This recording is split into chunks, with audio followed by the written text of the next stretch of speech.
ever conceived my child.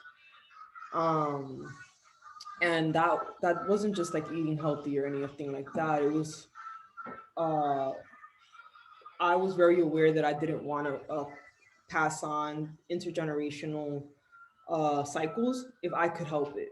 Right? There are things that like as you get older, you discover how to like heal them deeper. And then there were things that I could observe right away. Like I may not be able to break it completely, but I can at least parent with the awareness if I do the work for myself. So much of the work that I've done to prepare has been psychologically and spiritually. Um, I went to therapy, I did body work, energetics work, otherwise non-Anglo Judeo-Christian spiritual preparation. Um, and then in the act when I was actually pregnant, it was a matter of like doing deeper mental and psychological work. I'm a deep believer that like your thoughts and your spirit will prevent you from entering labor if you don't pay attention to it. And so a lot of that work was around my mothering myself, the mothering that I received, and thinking a lot about that. Like that really came to the forefront. And then just like practically and logistically, ordering my birth kit, figuring out what the first 2 weeks were gonna look like, making sure that the paperwork for FMLA was handed in. Um, I ended up my contract at the job that I had. Um, and I ended up ending it at like 5 months. So it was just a lot of just being at home and being with myself, buying the baby clothes. Like, I don't know, it felt less, there was less preparation than I thought. I don't know, maybe just because for me it was like I'm becoming a mom and I'm also like a very I've become very practical and like I'm only gonna get what I need. And this child needs to not poop on me, and it needs a blanket and maybe a onesie because it's April, but like all the other extra stuff, like Do you guys think being a birth worker definitely influenced your path to birthing and the ways that you did it? For sure. Yeah. And I'll also say like, so I talked about like the generational experience of like my grandmother's like legacy around like birthing at home for like like growing up in the Jim Crow South and like what the context of that is and like the levels of privilege that came with me determining to birth at home and like what that looked like. But in so many ways, like I had to unlearn fear about birth. Like I actually had to go through that process of like being with my ancestors and like being with my own trauma, like around trusting my body, like being a survivor of child sexual abuse and like in a circumstance of like repeated instances, there's a disembodiment that is like can be a barrier to like birthing in a free space like home birthing. So while I had like privilege around like choice around how I was gonna birth, there's also like work I needed to do to like actually prepare and like trusting self and like trusting my body, because that is like such a major aspect, I think, of birth in general, like wherever you are. And like it's particularly around birthing at home. Like I remember my midwife being like, welcome to your work, basically. Like no one is going to deliver your baby, no one is going to go through labor and contractions for you. Like, so to me there was like deep levels of work, and that like was of course like, yeah, the preparation. Like my family laughs because I have like this 11-page document that like FA has seen around like what I wanted safety to look like and how I wanted to be helped in the process, not just of like labor, but it was like pre-Labor Day, post-Labor Day, during labor and delivery. Like I really set my village up to like be inside that with me, because again, it was not normalized in my family to be doing birth at home. So people were looking at me like, what the hell are we gonna do? Like just real talk, my family was trying to understand it. So preparing my family and my village. Oh, sorry. It's okay. Could you speak more to what's on that 11-page document? Yeah, for sure. So on the document, like when I created the document, I felt like I was really extra. And just like overcoming that, which was one thing too, because I identify as someone who like also like sometimes is in my head a lot or like over intellectualizes. And I knew that being in my body was going to be huge for me in terms of birth preparation. But I was like, let me lend this document to folks who can do that thinking and like be in the headspace while I get situated in my body, which takes time. So in the document, there were things in there like affirmations that I wanted to hear or needed to hear. There were things around like health and food. Like I think sometimes we like assume that like postpartum moms like want lasagnas and like pre-cooked food and all of this stuff, but there's things that can like impact your hormonal balance and like make you sluggish and actually like contribute to like postpartum imbalance or depletion even. So just like clear directives around like, here's what the snacks look like, here's how to make birth lemonade, here's how to affirm me, here's how to make sure my partner and I have like oxytocin flowing, like really just like creating like a protocol. Like in the hospital, they have protocols around these things and they're actually contraindicated to our birth. So I was like, how do I set up protocols that actually will support me in actually giving birth in the way that I want to give birth, and like sharing that with my village and my community as a way of supporting me, like, and like moving us through this process.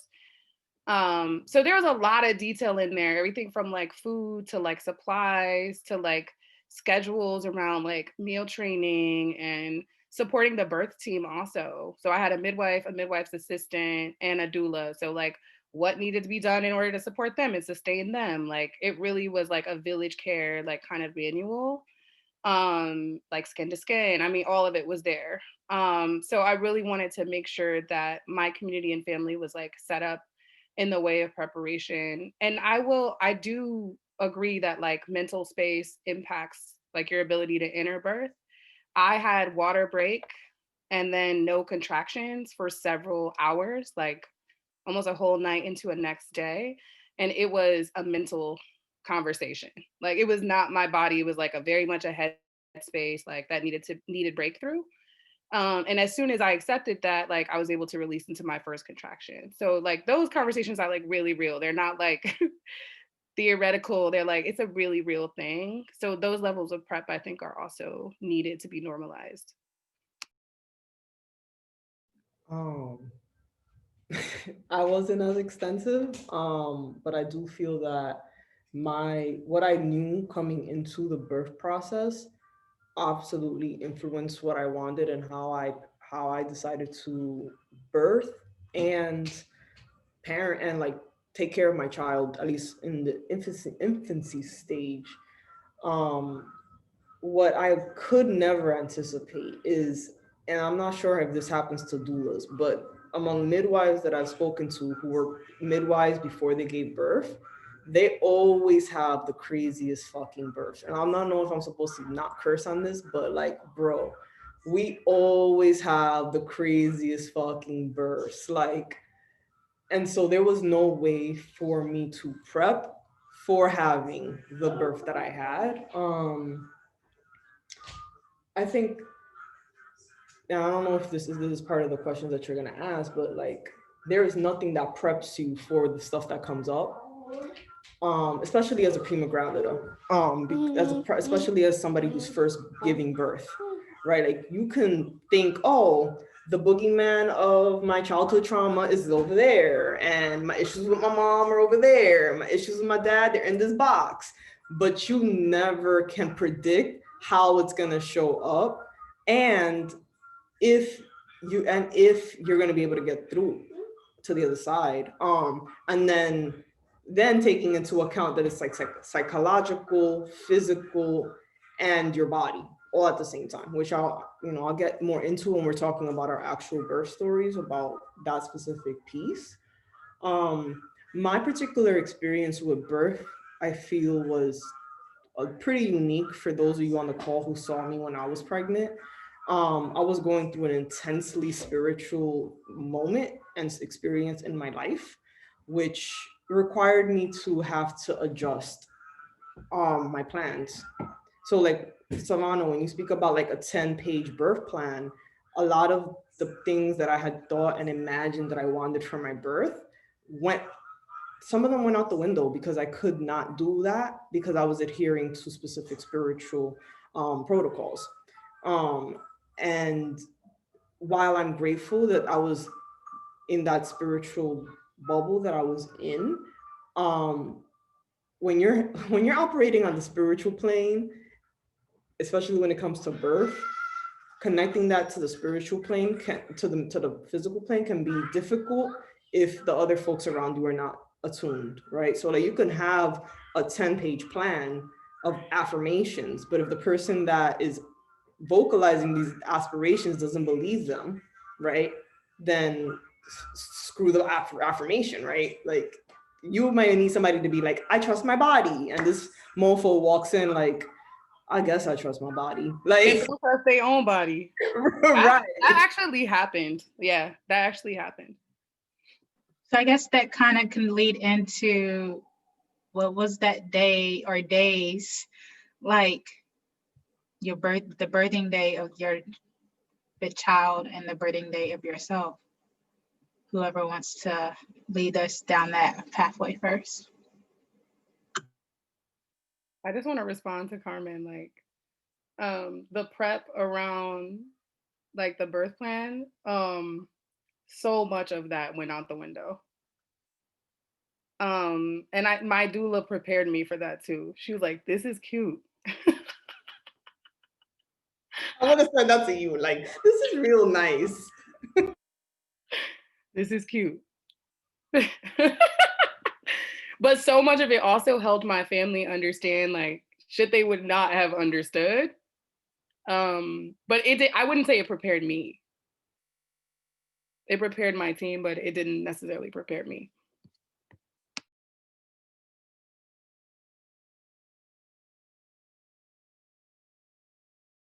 I guess I'll talk about my birth story. Talking about crazy ass births and midwives. And I want to start that with what you just said, like something that I think any birth worker who's listening right now, that has not been a mom before, something that I'm discovering on my healing journey and my mothering journey is that also very often birth workers are brought to birth because there's something that we have to work out about birth. And so because it takes us a while to figure out what is the thing that we're working out, right, in our profession, we tend to prepare other people. But what I'm discovering is that the work we're doing is how do we prepare people for us, right? And so I say that to say that my birth, so I'm irregular. My cycle is irregular. So which means that like a regular way of predicting an EDD, the estimated due date, that doesn't work with somebody that has irregularity. So I found out that I was pregnant. I went from like clinical care to like, maybe let me see the birthing center to like, what am I doing? Let's like swerve over to 180 and just do the home birth like I need. Pretty uneventful pregnancy, nothing crazy, pretty normal. So then I was actually 40 weeks. I knew that I wasn't gonna give birth for 40 weeks. 40 weeks comes and goes. 41 weeks comes and goes. I end up showing up to like maternal mortality morbidity review committee meeting, 41 and something. They're like, how are you? Why are you here? I'm like, because I'm still pregnant. Like, what you mean? So anyway, I'm chilling and I'm calm because I know you could go to 42 weeks. And then I remember at one point they were like, oh wait, don't you have any regular period? Mind you, this is like 40 weeks. I'm like, you know, I'm not in the business of changing EDDs at the last minute, but yeah, I'm irregular. I'm glad that we decided to talk about that now. Anyway, so I ended up getting a biophysical profile, and as soon as I walk out, and I think it's like, I was like 41 and 4. As soon as I walk out and I walk past the McDonald's, I start having contractions. This is like a Thursday. So I'm like, yes, okay, great. At that point, my midwife had given me the option of using castor oil or using homeopathy to get stuff going. I was like, I'm not really feeling the castor oil because that's a hit or miss. Let's just go with the homeopathy. So great, it's Thursday night, I'm having contractions. I let my mom know, I let everybody and their mother know. My birth team was my husband, my mom, midwife, doula, assistant, and somebody else. I'm just painting the picture of why my birth decided to be the way that it was. So Thursday comes and goes, real strong contractions, they go away Friday morning. I'm like, totally normal. This happens all the time. Friday, whatever, I go about my day regular. Thursday night, it's Friday night, contractions. I'm like, all right, great, let's do this. Horrible contractions all Friday night. I wake up Saturday, no contractions. Still normal, still within the realm of normal. All of Saturday, like clockwork, at like 5, 6 o'clock at night, I get contractions all through Saturday. And then now at this point, from Saturday into Sunday. So now we're on day 3 of these fucking contractions into Sunday. I'm tired, I'm annoyed. I'm like, not in labor. What is going on? Huh? You're on day 3 or day 4? Well, we're going into day 4. So okay. Then on Sunday, I start having contractions again.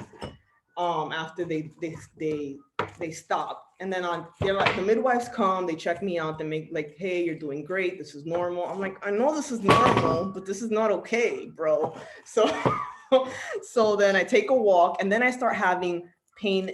Like every time I have a contraction, I have thigh labor is the only way that I can describe it.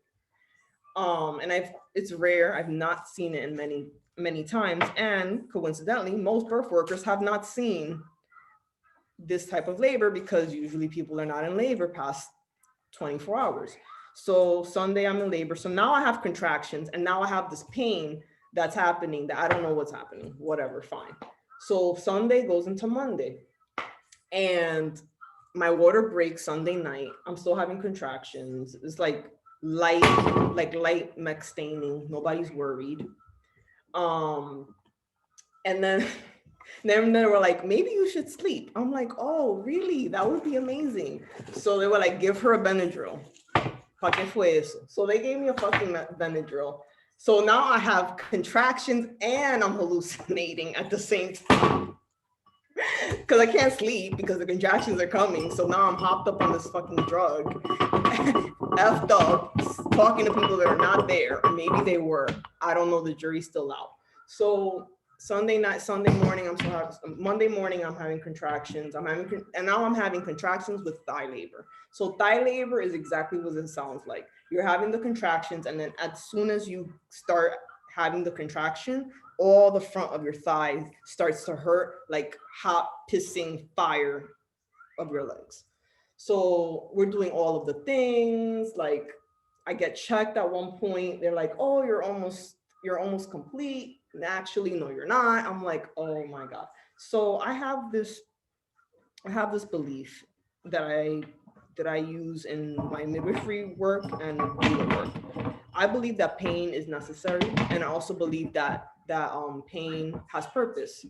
But then there becomes a point where you go from pain to suffering, and you will feel pain, but you can choose to suffer or you could choose not to suffer. And I say that to everyone. That's how I feel about the decision to get an epidural, the decision to change positions, whatever. Once you are psychologically suffering, that is harder to rectify than pain, which is just a message, right? So I remember that this is about like, they clocked me at like 72 hours plus of labor at this point. So at this point, I'm sitting in the bed and I'm like, I'm suffering now. Now I'm suffering. Like, we did this for 4 days. I know I could do it, but now I'm suffering.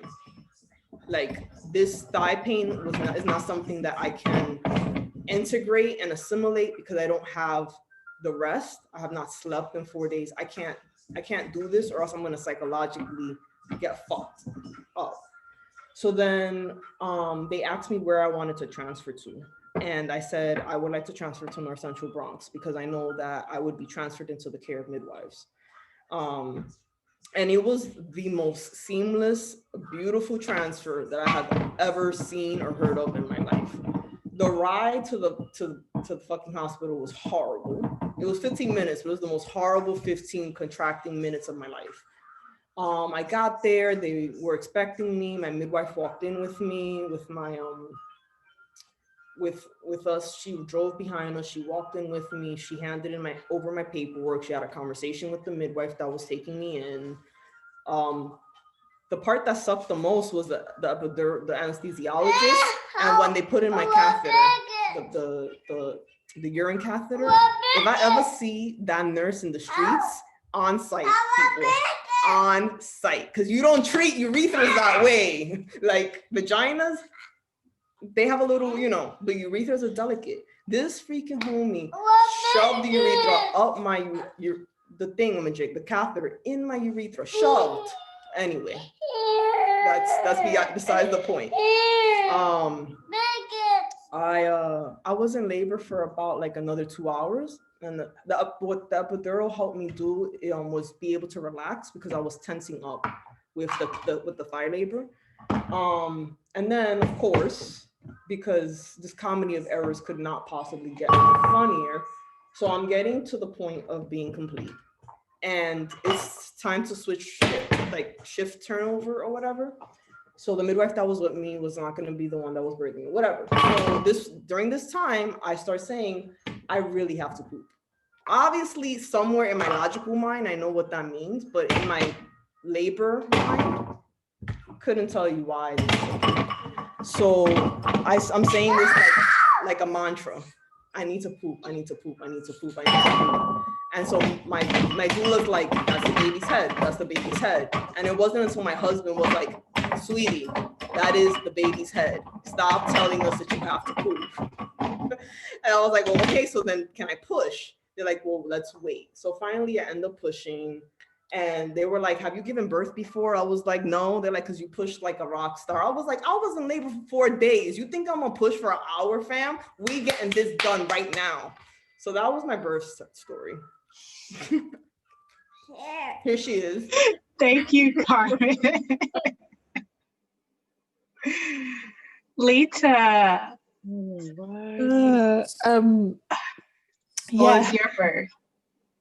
My birth. So I feel like looking back, I was probably having like the early signs of labor at least a week before, but I just wasn't it just wasn't clicking, that it was kind of something, but I knew my body was ready. So I was like, and also I was just like getting to that point. I was like, I'm fed up now. I've been pregnant for too long. I am carrying a heavy baby. I'm done. And it was on a Tuesday, I went to an acupuncturist just to get some relaxation going and sort of like a signal to my body, like mentally I'm ready. You have to come, like something has to shift now.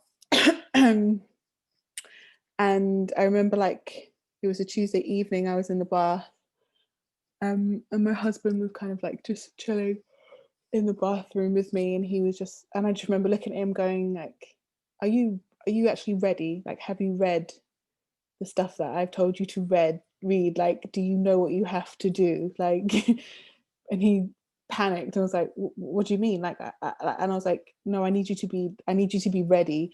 And I don't know why I was like going at him like that, but turns out we went to bed fine, woke up about 6 a.m.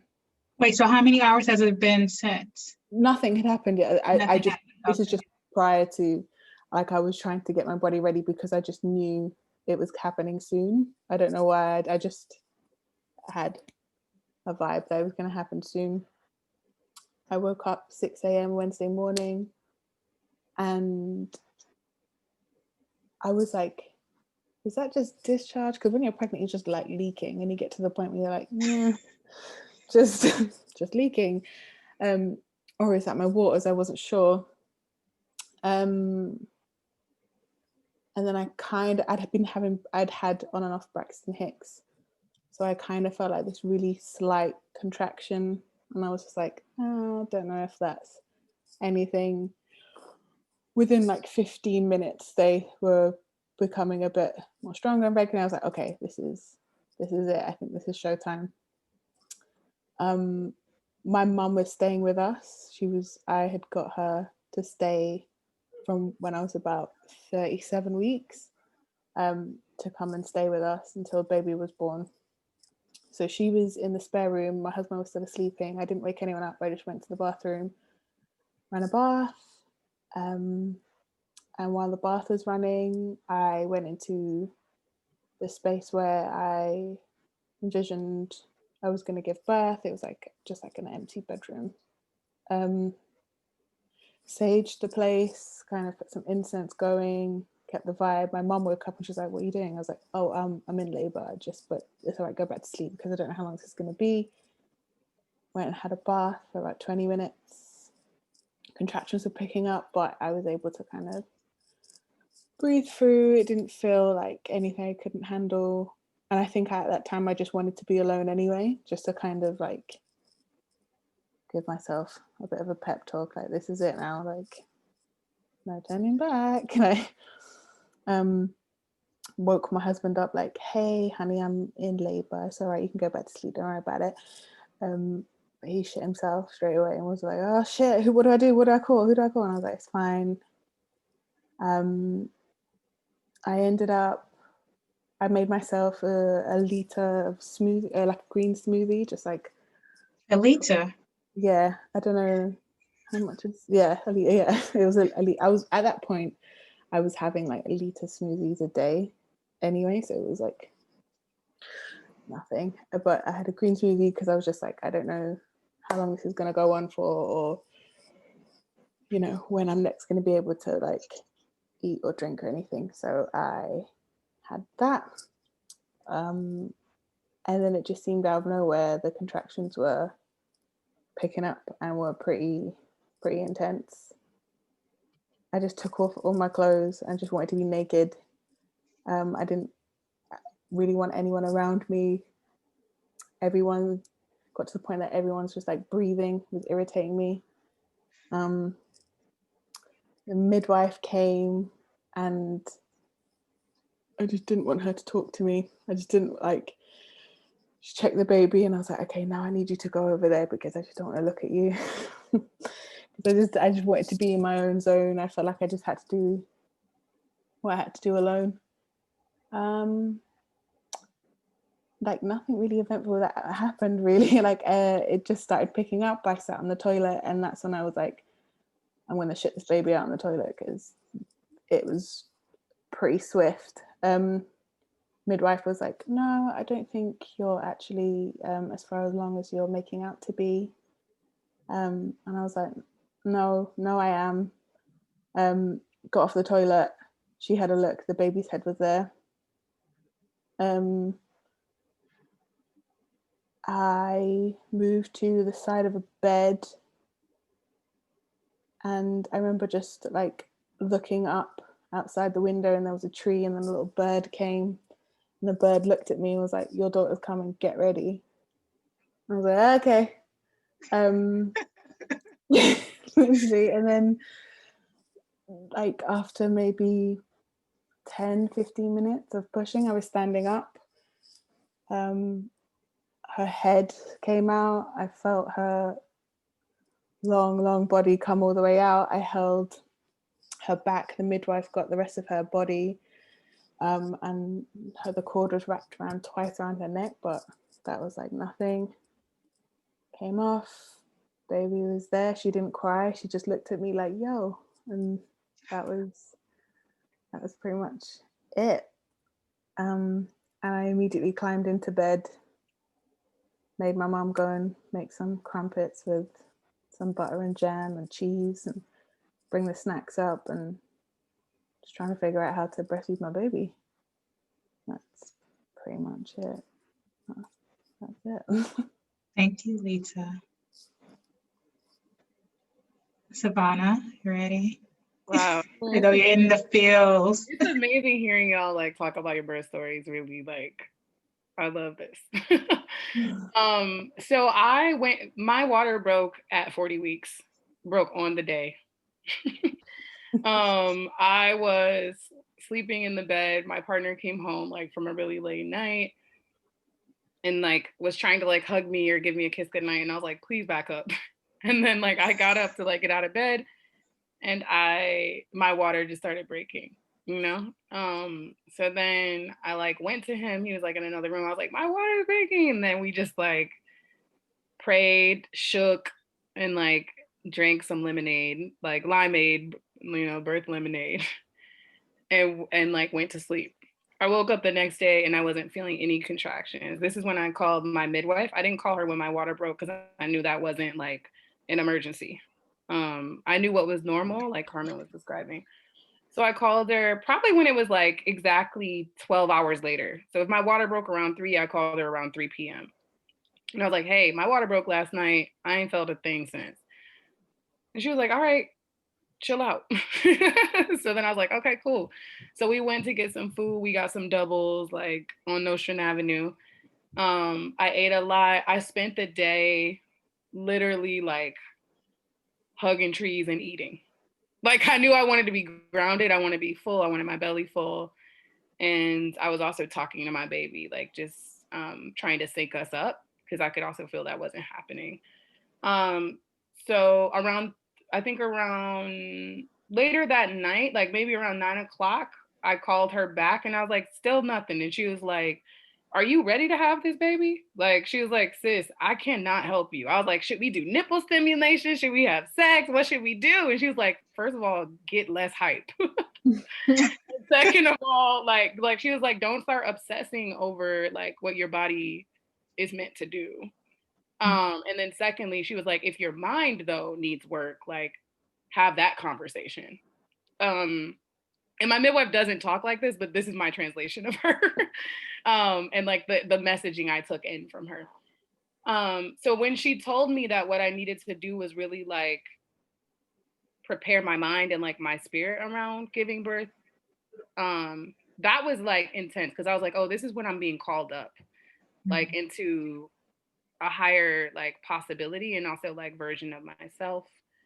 And there was nothing in like, you talk about like the spiritual realm, there was nothing in the material world that I could do about it.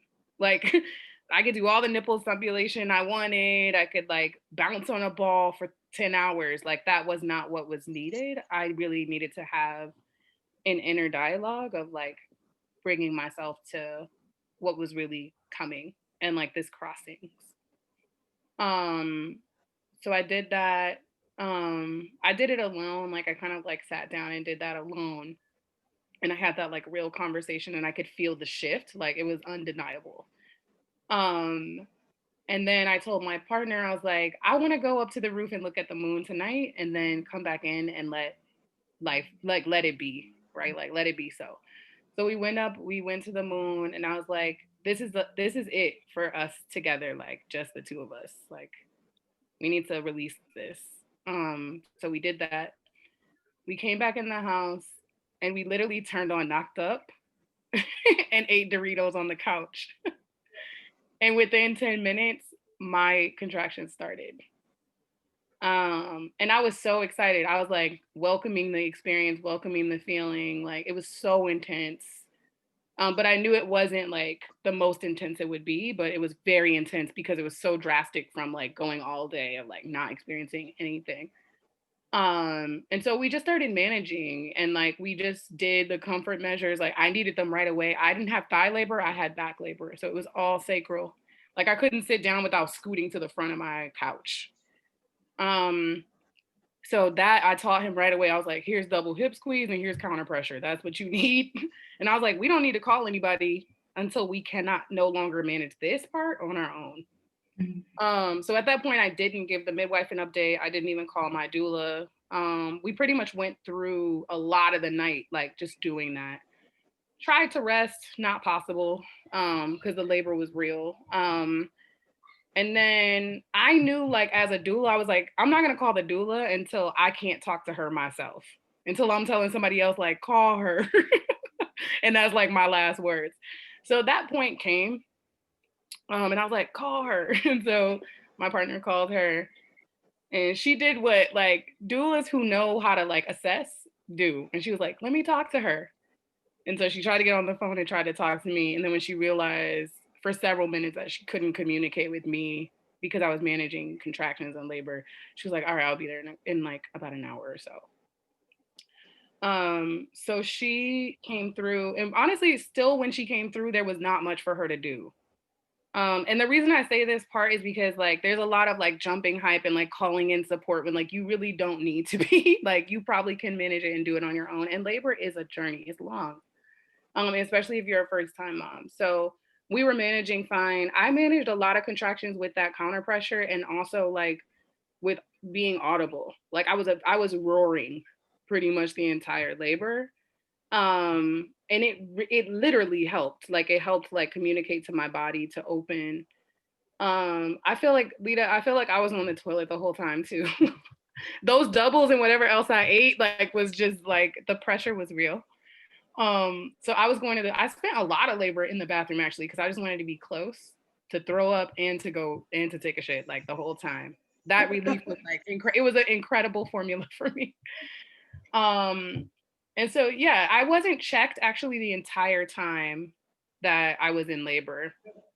And there came a moment where I like had a really hard time, like emotionally, psychically, spiritually. That moment of like suffering came, Carmen, and I just like had tears flowing down my face, and I wasn't able to do anything really, but let my body like, it was almost like this vibration moving through me, and it was like my body pushing on its own. Like I was not pushing, I just felt a force that is like unmatched. A force that is unmatched. And I just looked at the birth team. I was like, this person is here. Not just coming, like crowning. I was like, this person is like here now. And I was like crying through that. And that was like probably like, I would say about 35 hours from the point of water breaking, and maybe about 17 hours from the point of contractions. And I was very fatigued at that point. So my pushing was not short. My like cervix was fatigued, I was fatigued, and it was a lot of like work to learn pushing. Like Carmen, how you described like just being able to do it like a champ. I wasn't there yet, and I had to learn pushing in the process. So it was a while. It maybe was like an hour and 45 minutes, which was very fatiguing and intense, because I was like, I feel like I'm at the brink, and my body was doing it on its own, but it was not organic at all for me. And it wasn't I wasn't feeling pain, but I think that like the meditational tools I was using, like I might have been borderlining like that disembodiment that I talked about, like really wanting to conquer. I think I was borderlining it to a point that I wasn't able to fully control pushing how I wanted to. And that was tough. So I did have a tear, like I had different things like that. And I bled a lot, which required me to like be inside and like stay warm. It was a November birth. Like, and be like militant about like my recovery, even though I birthed at home. And he came out like wide-eyed, not crying, like covered in like tarry poop, like sticky boy.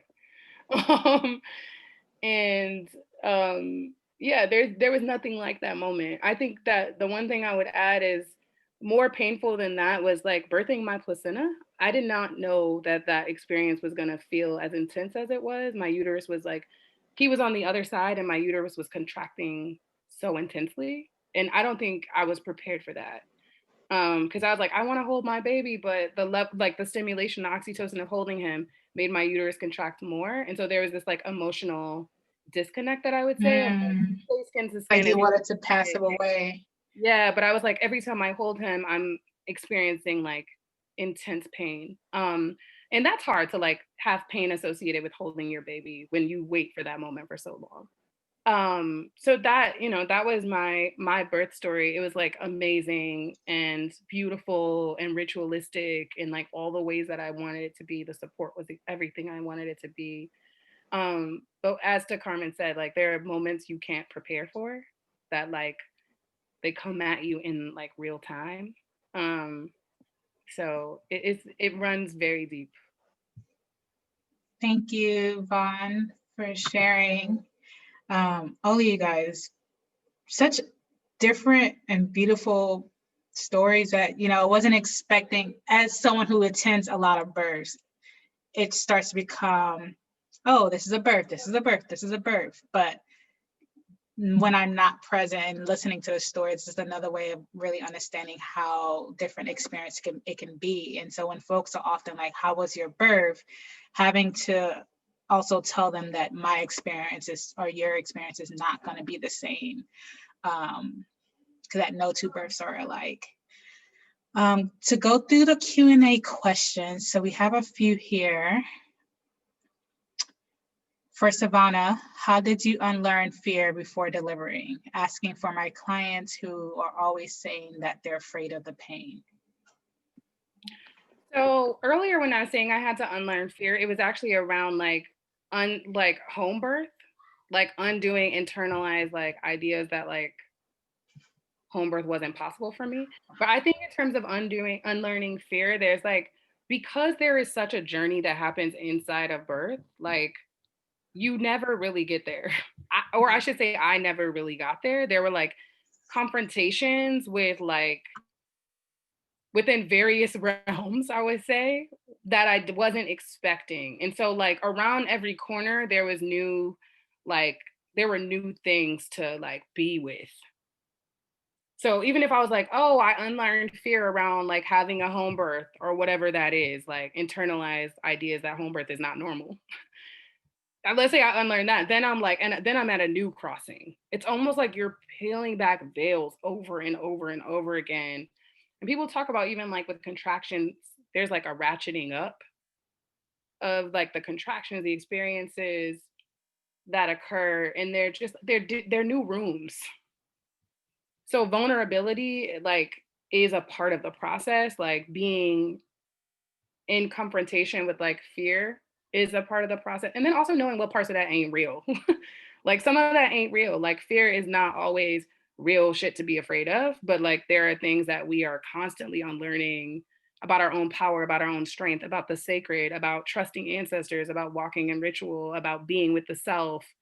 Like that is constant. And I would say I'm still in that. I'm like still in that process. So I want to like demystify that there's like an overcoming or a unlearning of that, like fully for me. I'm assuming this will likely be a question, but wondering if something goes wrong, what does plan B look like? And I guess you guys could answer that by what did your midwives do to kind of prepare or tell you about what a transfer could happen or what that process is happening. So I used Plan B. Plan B is where I ended up giving birth. So before you're even in labor, and you're in pregnancy, this is a real possibility. I think it's a difference between kind of sort of like, oh yeah, we'll plan for that, versus like this is an actual place that I could end up, and there's nothing wrong with me if we go to Plan B. Not even often, every midwife that attends birth, at least here in New York, that I have met, I can't speak for anybody that I have not met, knows what are the signs to transfer. And they will share that with you in your prenatal care. Like, what are the absolute non-negotiables? We're going to the hospital. And then what are the particular mother-related reasons, in terms of like, they're not emergencies, it's not a complication, but these might be the reasons why you might want to transfer to a hospital. To the point of you talking about fear, I think that with Plan B, even talking about the next plan, if this doesn't work out, comes with a lot of fear. And because you want the thing, you want the home birth, right? It could be because you're a birth worker and this is the thing that you should do and whatever, or just like, I'm a Black woman and I chose a home birth and now I'm going to the hospital, which is my biggest fear, right? And so I think that knowing that plan B is a possibility and dismantling the fear around that, by then how do I plan for plan B? So I mean, I know that there's other questions and I could talk forever about like the implications of my birth, not necessarily my birth, but something that made me feel comfortable with declaring that I'm suffering and that we need to go is that I knew that the people that I said that to were going to keep me safe where I was going. And because I had a home birth, had planned for a home birth, I also knew that I was going to get in-home postpartum care. And so that even if I had given birth at the hospital, I was still going to get the higher, for me, what I consider higher caliber of postpartum care, regardless of the outcome of the birth. So that's the biggest recommendation that I can give around plan B, like releasing fear around what plan B looks like and making a real preparation for plan B. You know, like my midwife went with me. We discussed where I was being transferred to. I knew I was being transferred to a midwife-friendly hospital, even with the stuff I didn't like.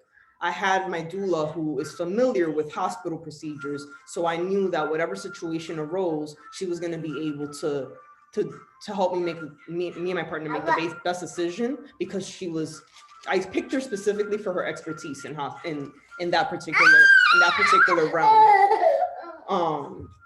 So that's what plan B looks like. Can we stop? Lorretta, what kind of prenatal care did you have? Same group of providers who attended at your birth, or was it separate from that? No, so in the UK, basically it's all kind of midwifery led as the standard. And I had a community of home birth midwives, so midwives who worked outside of the hospital specifically just for home birth. It's about a team of 5 of them, so they rotated throughout my prenatals, so I got to meet everyone on the team. And that was sort of like my midwifery care that I mean, it was good care, but I wasn't really paying attention to it too much. I was kind of like telling them how I wanted things done rather than them telling me. Very much like Savannah was saying with that 10-page document, I had like A, B, C, D sort of plans, and it was very much like, this is how my ideal home birth is going to go, and this is how you're going to behave in my home and treat me in my home. If you don't, then you will be asked to leave my home. Like I've made that kind of clear in a firm but non-confrontational way. And then the B, C, and D's were like, okay, B, if I have to get transferred, this is how you're going to treat me. This is how it's going to be in the hospital. If I have to have an emergency cesarean, this is how it's the environment that I want it to be in, or, you know, who I want there, and all that kind of stuff. Is very much like a to-do list for other people and how I wanted to be treated. So I had my midwifery care very much kind of directed by me of how I wanted things. And then I had my mum with me. Like I say, she was staying with me for about 36 weeks. And my husband, and I just wanted them to, and they just had to do what they were told, basically.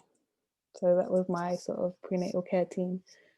And my mum stayed with me until my baby was about 3 weeks old. So it was like a consistent live-in care that I had. Yeah. So. Thank you. Last question, as we are at time. Love how your midwives all encourage you to not rush it and get less hype, quote unquote. how can we as doulas help our hospital clients stop rushing into the hospital when they're obese or scaring them into coming in, but we know it's too early?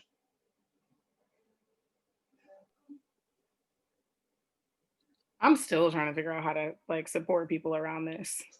Like this comes up a lot, like especially in New York City, like people are like, well, we live this far from the hospital, like we need to go in early. And it's like all this monitoring happens, then you have a deadline for pushing your baby out, and then you like go into the OR unnecessarily. Like there are these like, I think that we need to just describe to folks who are opting for hospital births what the pipelining is. There's like a pharmaceutical pipelining that happens, like induction to cesarean. There's like the pipelining of like early arrival to cesarean. Like there are all these different pipelines that happen. And we see it like as birth workers, we like witness it, we see it playing out.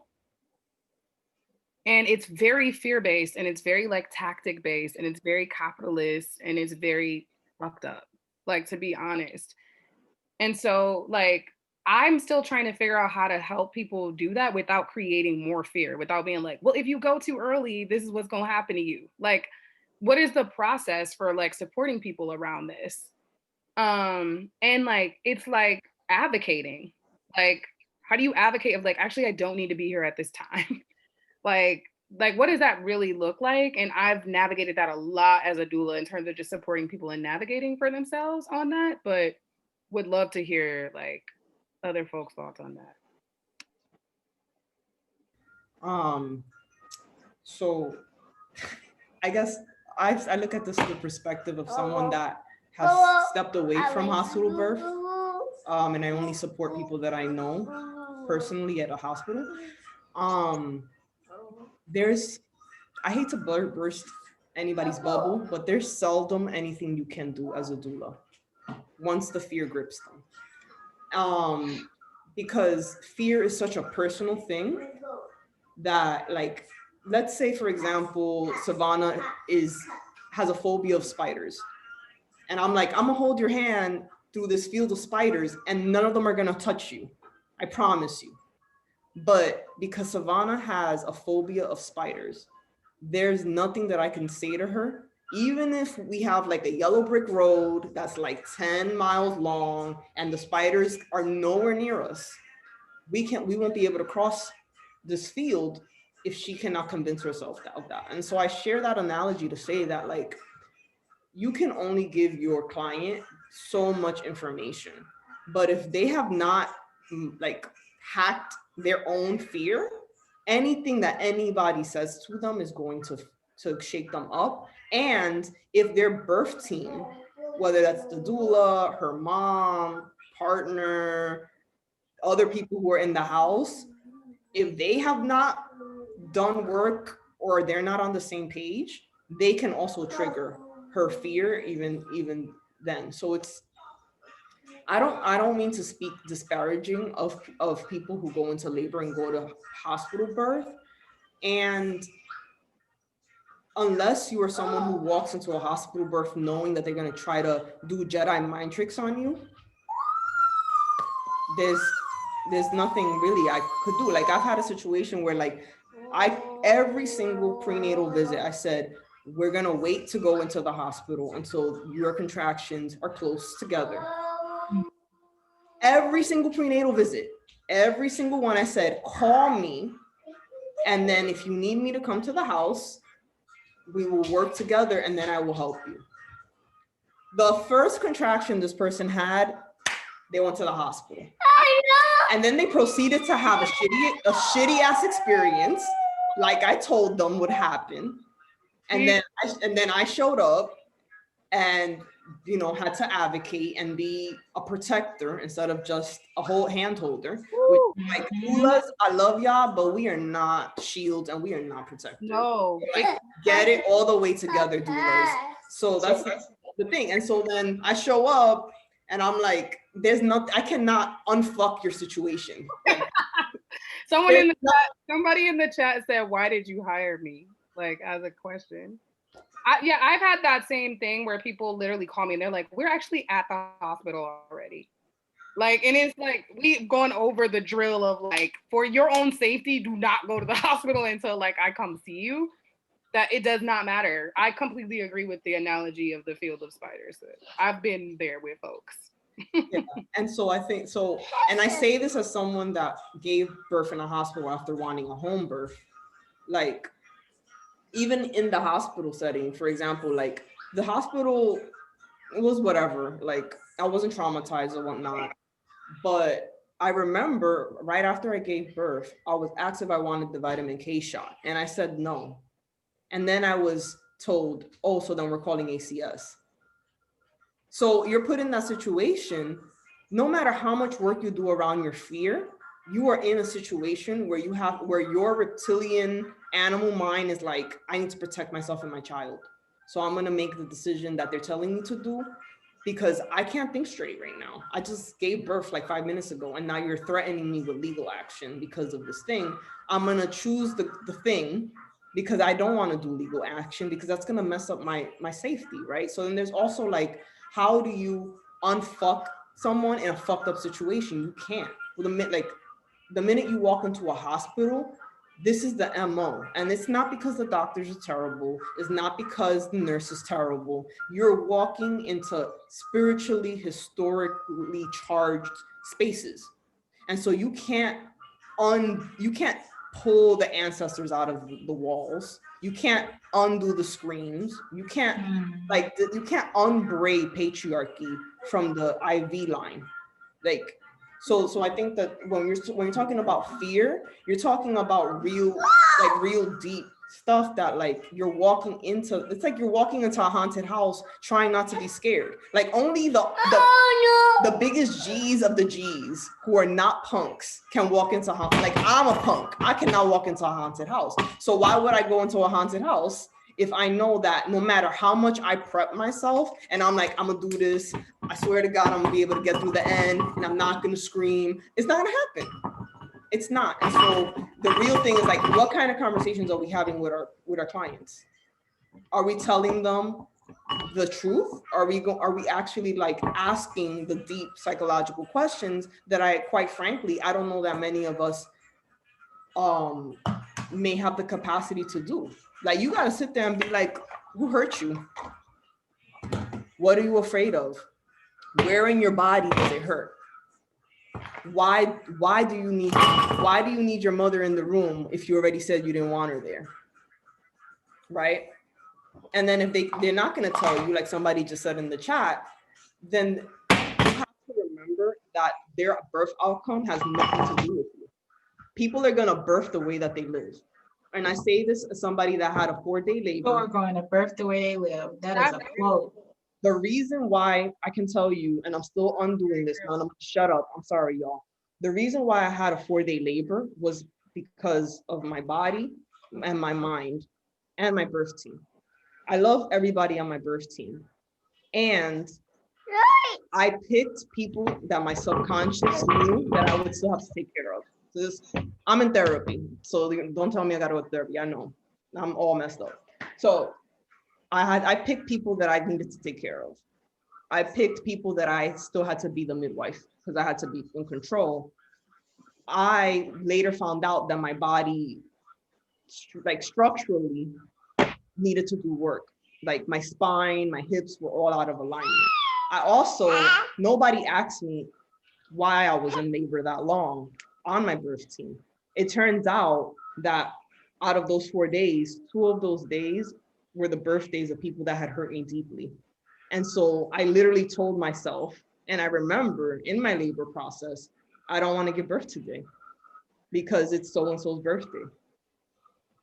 And it was every other day. So Thursday was okay, but Friday was not okay. I could have gave birth Saturday, but I could not give birth Sunday. And no one asked. Nobody was gonna unfuck me. Right. Because nobody knew to ask that. Unless you have had this experience. So anyway, all that to say that you can't really do anything about anybody's fear, not in a birth setting, not in other life settings, unless that person is willing to just be with that fear and sit with it. And many people don't want that. And so you walking into a hospital, I have an unmedicated, uncomplicated birth. And it's not even about that.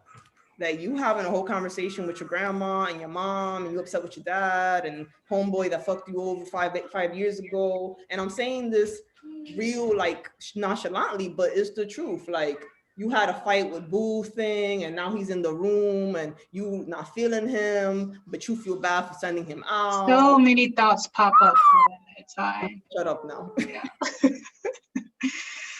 Thank you all for joining. This was beyond what my expectations were. I really, really appreciate each and every one of you and the babies who are also here with us. Does anyone have any last thoughts before we close out? Thank you, Efe. You're welcome. Thank you, Carmen and Lita. Thank you, thank you, thank you.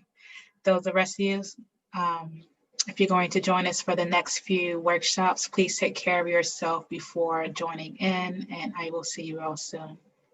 Peace.